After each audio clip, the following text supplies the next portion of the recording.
안녕하십니까. 신인균의 군사TV 한국군 무기대백과 시간입니다. 자, 오늘도 역시 우리 대한민국 국군이 쓰는 육해 공군의 각종 무기체계 아주 알기 쉽게 설명해 드리는데요. 오늘은 공군 무기입니다.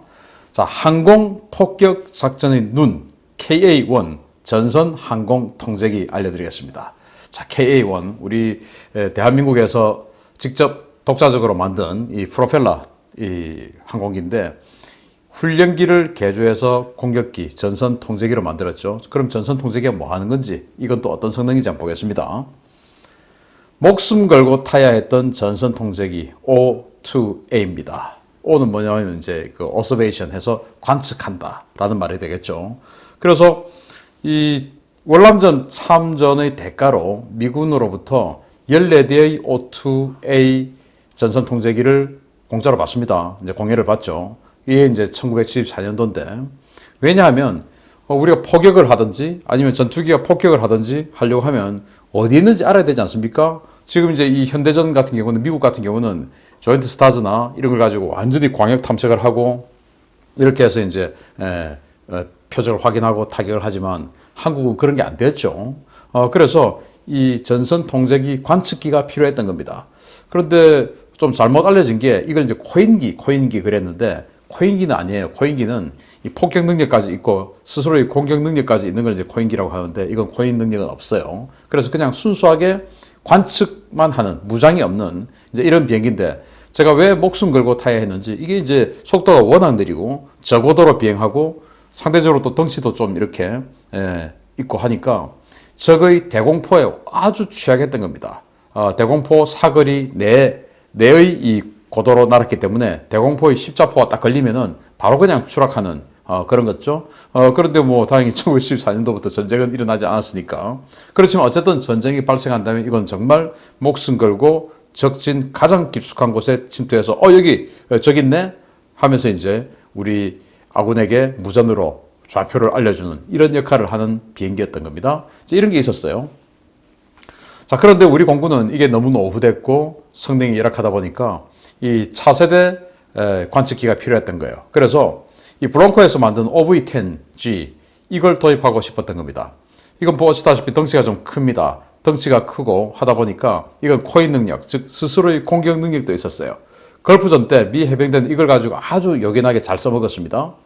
이제 헬파이어 미사일을 쏘는 것을 유도해주는 그 유도기 역할도 해주고, 또 스스로 이 250파운드나 500파운드 폭탄 이런 걸 가지고 쏘기도 하고 폭격도 하고 하는 이런 역할을 하기도 했는데, 이걸 이제 우리 공군이 40대를 도입하려고 계획을 하고 추진하다가 결국 여러 가지 문제로 인해서 사업 자체가 캔슬되어 버렸습니다. 그래서 우리 한국 공군은 이 코인기, 즉 이 관측기가 없는 시대가 오게 된 겁니다. 그러니까 정밀 유도 폭격하려고 하면은 이 관측기가 있어야 되는데 어떡하지? 그래서 계속 우리 한국 공군은 도입을 하고 싶었던 거예요. 그때 이제 우리 ADD가 한국 공군을 꼬드깁니다. 야, 그러지 말고 우리 지금 이 KTX-1, 이 KT-1 개발하고 있는데 이 KT-1 이거 개조해서 이걸 관측기로 써라. 이제 이렇게 하는 겁니다. 그런데 공군은 싫어.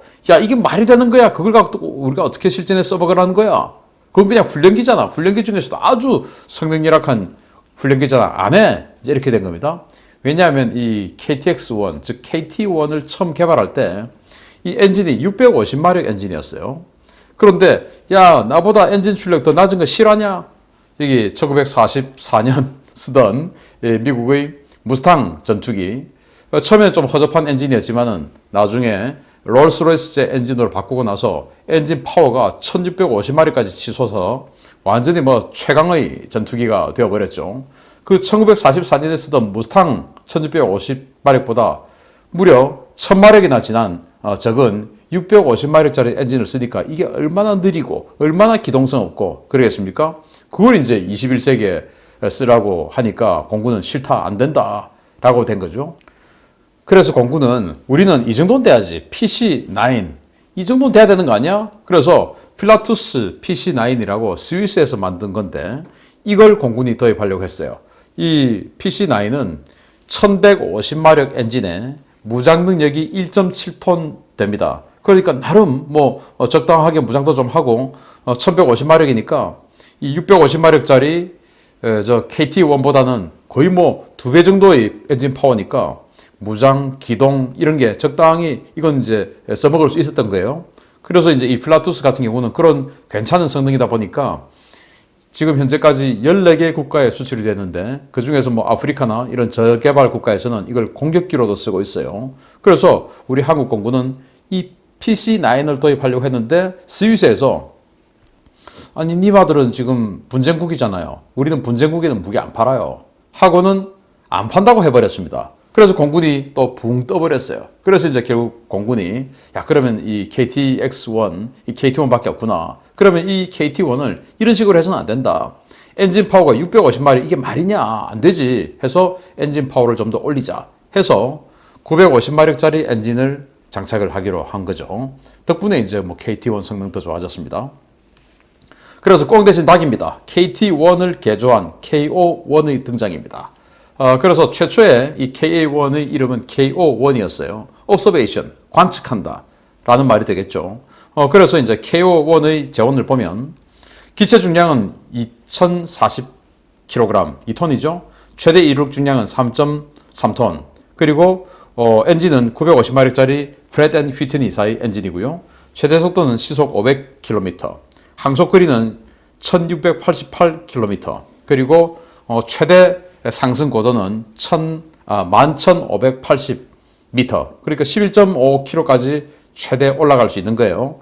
그리고 이제 무장 탑재량은 보조 연료 탱크 포함해서 최대 1톤의 무장을 탑재를 할 수 있는데 사진에 보시다시피 보조 연료 탱크 2개 달고 그리고 이제 여기 70mm 로켓 여기 이게 지금 70mm 로켓 포드예요. 앞에 뭔가 커버가 있는데 이거 아주 투명한 유리 플라스틱 커버예요. 제가 실제로 보니까 이 내부에 로켓이 들어있고 실제 로켓이 발사될 때는 이걸 깨트리고 나가는 겁니다. 여기 이제 7발의 로켓. 그래서 양쪽에 이제 이 로켓 포드 장착하고 뭐 이런 식으로 하는 겁니다. 앞에는 조종석, 뒤에는 이제 그 관측사. 그래서 무장사가 아니고 관측하는 겁니다. 눈으로 관측하는 거예요. 참 이 21세기에 뭐 이런 비행기가 아직도 있냐라고 생각이 되시겠지만 이게 아직도 한국 공군의 현실입니다. 눈으로 봐야 됩니다. 예, 눈으로 보고 여기 좀 있구나 하면은 여기에 이제 로켓이 있지 않습니까? 이 로켓 가지고 공격하는 게 아니고 여기에 백린탄이 장전되어 있습니다. 70mm 로켓의 이 탄두는 백린탄이에요. 백린 연막탄. 그래서 쫙 쏘면은 이제 거기에 가서 연막을 쫙 이제 뿜고 있는 겁니다. 그러면 이제 우리 아군 전투기나 이런 자산이 들어가서 그 백린 연막을 보고 정밀 폭격을 하는 이제 이런 것이 되겠습니다. 자, 그런데 이름을 바꾸었어요. KA1으로 바꿨는데 아까도 분명히 KO1 Observation이었는데 이게 뭐 KO 되냐 뭐 이래가지고 야 그래도 이 70mm 로켓도 있고 하니까 그냥 어택이라고 하자. 그래서 이제 KA1으로 바꿨는데 저는 KO1도 괜찮다고 생각되는데 사실 뭐 이 정도 가지고 어택, 공격기라는 이름을 붙이긴 좀 그렇지 않습니까? 그래서 KO1, KO 시킨다. 괜찮은데 우리가 KO 된다라는 말보다는 KO 시킨다라고 인식하면 될 텐데 어쨌든 이름을 바꾸었어요. 그래서 여기에 이제 무장을 보면 70mm 로켓 7발이 들어갑니다. 이걸 이제 최대 2개를 장착하고요. 그리고 12.7mm 기관총, 이 건포드를 장착하는데 여기에 물론 로켓 포드도 달고 건포드도 달고 할 수 없습니다. 보조 연료 탱크를 달기 때문에 건포드를 달든지 로켓 포드를 달든지 선택을 해야 돼요. 이 건포드 같은 경우에는 이 12.7mm 탄이 250발이 들어가요. 그래서 이제 여기 FN HMP 250이라고 장착이 되는데 이름을 붙였는데 양쪽에 최대 500발의 12.7mm 기관총탄을 장착한 기관총을 장착을 할 수가 있죠. 그리고 250파운드 또는 500파운드 무유도 폭탄을 장착할 수 있습니다. 한 발씩. 그리고 이제 사이드와인더, 구형 사이드와인더죠. P나 L 버전의 사이드와인더를 장착을 할 수가 있는데 이 사이드와인더를 장착한 사진은 단 한 번도 본 적이 없습니다.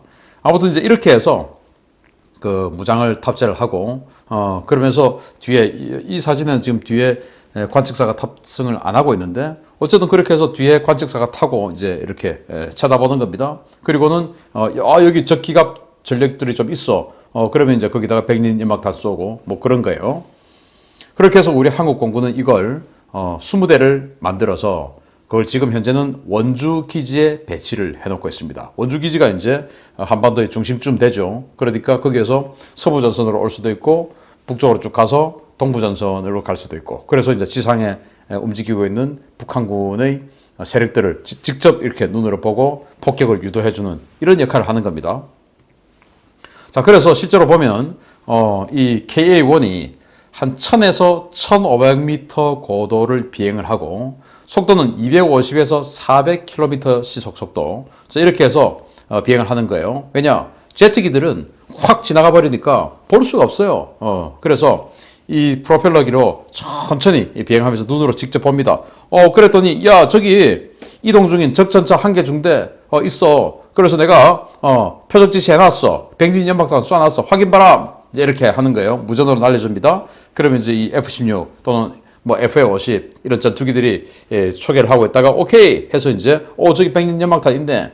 거기다가 이제 JDAM을 쏘든지 아니면은 뭐 거기다가 멍텅구리 폭탄, 무유도 폭탄을 거기 백린 연막탄으로 계속 연기를 뿜고 있으니까 거기다가 쫙 들어가서 무유도 폭탄을 탕 하고 떨어뜨려서 쫙 제압해버리든지 이제 이런 역할 하는 거예요. 그걸 이제 20대를 운영을 하면서 각 비행단을 지원을 해주는 역할을 하죠.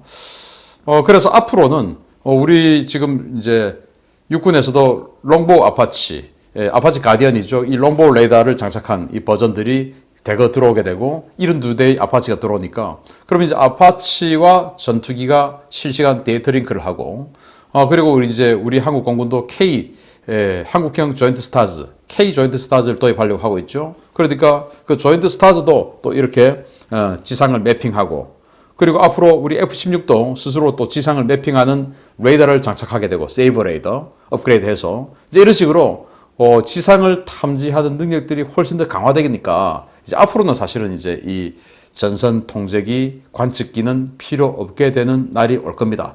그렇지만 아직까지는 굉장히 유용한 그런 역할을 하죠. 그런데 이제 이게 처음 나왔을 때 이거 가지고 북한의 공기부양정을 때려잡는다. 이제 이런 이야기들이 많았었습니다. 그런데 사실은 이제 그 역할보다는 전선 통제 관측하는 역할이 컸어요. 왜냐? 이거 가지고 공기부양정 잡을 수 없습니다. 왜 그런 이야기가 나왔냐면은 2000년대 초반에 미국이 주한미군 10대 임무를 한국군에게 이양했어요. 그 중에서 북한의 공기부양정이 대거 러쉬를 해서 내려오는 그걸 이제 미군의 아파치들이 때려잡는 이런 역할들을 주한미군이 가지고 있었는데 그냥 그건 통으로 그냥 미군이 가지고 있던 역할이었습니다. 그런데 그걸 한국군에게 이양하니까 그럼 우리는 지금 능력이 없는데 어떻게 해? 그래가지고 이제 여기다가 임시로 그런 역할을 주었는데 사실 이거 가지고 시속 400km 날아가면서 슝 지나가면서 겨우 7발들이 이 로켓 가지고 그것도 무유도 로켓 쏴가지고 뭐 어떻게 한다는 말입니까? 안 맞죠? 그때 이제 로거라고 하는 70mm 유도 로켓을 개발하고 있었기 때문에 그 유도 로켓 그거 쏘면 되지 않냐 이렇게 했는데 사실은 말이 안 맞죠. 그러다가 한국 육군이 아파치를 36대를 도입하는 바람에 이 KA-1은 그 공기부양정 때려잡는 임무는 완전히 해제가 되고 그리고 이제 원래는 성남기지에 주둔하고 있었는데 성남기지는 이제 서해하고 가까우니까 공기부양정 잡으러 갈 수도 있죠. 가까우니까. 그런데 성남기지에 우리 피사이 조기경보기가 들어오면서 김해가 피사이 조기경보기의 모기지입니다. 그러면서 성남기지가 전진기지가 된 거예요. 그래서 그 성남기지에 피사이를 운영할 수 있는 시설을 마련하다 보니까 좁아서 이 KA-1은 원주기지로 옮깁니다. 그러니까 이 원주기지는 또 서해하고 멀죠. 그래서 이제 그 임무는 해제가 되고 지금은 육군의 아파치가 그 임무를 맡게 됩니다. 자, 그래서 현재는 싼 맛에 쓰고 있는 KA-1 이게 500만 달러 그러니까 대당 한 60억 원에 납품이 되었고 그리고 시간당 유지비가 놀랍게도 200달러 정도밖에 안 된답니다. 그러니까 뭐 거저 쓰는 거죠. 그런데 이 KA-1 20대에 조종사가 40명, 최소 40명, 그리고 뒤에 이 관측사가 또 40명. 이렇게 들어가니까 사실 이 인건비는 많이 들죠. 그렇지만 항공기 운용 유지비는 쌉니다. 그렇지만 우리나라도 이제 인건비가 싼 나라는 아니게 되어가고 있지 않습니까? 그래서 이 소중한 조종사 자산을 이런 용도로 계속 쓰는 건 맞지 않다. 그러나 앞으로 우리 한국 공군이 조인트 스타즈를 개발해서 실전 배치하고 하는 그런 여러 어떤 정찰 능력이 획기적으로 강화되는 그 시기까지 그래도 12년 남았기 때문에 그 12년을 이런 식으로 계속 쓸 거냐. 그래서 성능 개량 조금 더 해서 이 엔진 강하게 바꾸는 건 얼마든지 할 수 있지 않습니까? 지금 우리 KT1을 더 업그레이드된 KT2가 될지 이름이 하여튼 새로운 초등훈련기를 개발 중에 있기 때문에 그 새로운 초등훈련기에 염두에 두고 있는 강력한 엔진이 있을 겁니다. 그걸 미리 좀 여기다가 탑재를 해서 좀 엔진 파워를 더 강화시키고 그렇게 해서 무장 능력도 강화시키고 그렇게 해서 진짜 KA1 어택이라는 이름을 갖다 붙인 그 이름에 맞게 관측만 할 것이 아니고 어택도 일부 할 수 있는 능력을 좀 주는 것이 어떨까. 그러다 보면 지금 전 세계 시장을 휩쓸고 있는 브라질의 슈퍼 투카노 그리고 스위스의 PC9 이런 것들하고 충분히 경쟁해서 해외 시장에도 수출할 가능성이 높아지지 않을까. 왜냐 남미나 아프리카나 동남아시아나 이렇게 반군을 염두에 두고 있는 그런 나라들에게는 사실 굉장히 유용하거든요. 그 소요가 있습니다. 그래서 이렇게 그냥 순수 훈련기로만 쓰는 것보다는 더 업그레이드해서 해외 시장에 한번 두드려 보는 것은 어떨까라는 생각도 해봅니다. 아직은 유용한 우리 전선 통제기 KA1 알려드렸습니다. 마치겠습니다. 감사합니다.